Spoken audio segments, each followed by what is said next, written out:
ئەگەر پێت خۆشە هیچ کەسێک لە ڕۆژی قیامەتە منافەسەی تۆ نەکات لە خێر و چاکەدا، زۆرترین و باشترین و گەورەترین خێر و چاکەت پێ بێ لە قیامەت، هیچ کەسێک نەتوانێت بگا بە تۆدا، ئەوە بەردەوام بەو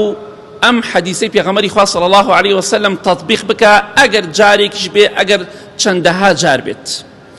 لە حەدیسێکی صحیحی بخاری مسلم داهاتۆ خۆشەویستی خوا فەرمێ صلی الله علیه وسلم هەر کەسێک بڵێ ئەم زیکرە بکات: لا إله إلا الله وحده لا شريك له له الملك وله الحمد وهو على كل شيء قدير.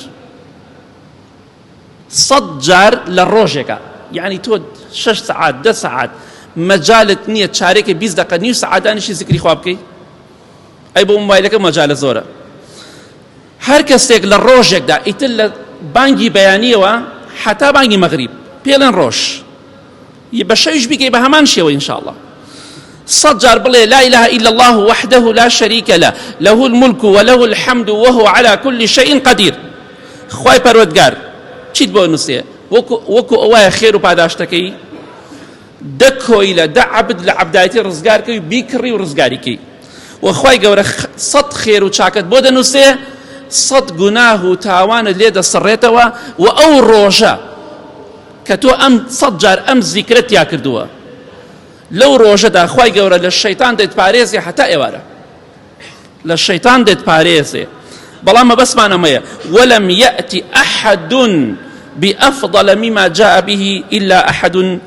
عمل أكثر من ذلك. هیچ کەسێک نییە لە ڕۆژی قیامەتە چاکەی لە تۆ زیاتر پێ لەو ڕۆژەی کە تۆ ئەم 100 جار زیکرەت یا کردووە لەسەر زەویە، هیچ کەسێک نییە چاکەی لە تۆ زیاتر بێ ئیلا مەگەر کەسێک وەک تۆی کردبێ یا زیاتری کردبێ. کەواتە ئەگەر پێت کرا لە بیرت نەچێ 100 جار بڵێ لا إله إلا الله وحده لا شريك له له الملك وله الحمد وهو على كل شيء قدير، ئەوە تۆ لەسەر زەویدا کەسێک نییە منافەسەی تۆکە لە خێر و چاکەدا مەگەر کەسێک وەک تۆ بکە یا زیاتر. کەواتە ئەمانە زۆر پێویستمان پێیەتی بۆ قیامەت، بۆی لە قیامەت ئینشاءالله چاکەمان زۆر بێ، خێرمان زۆر بێت.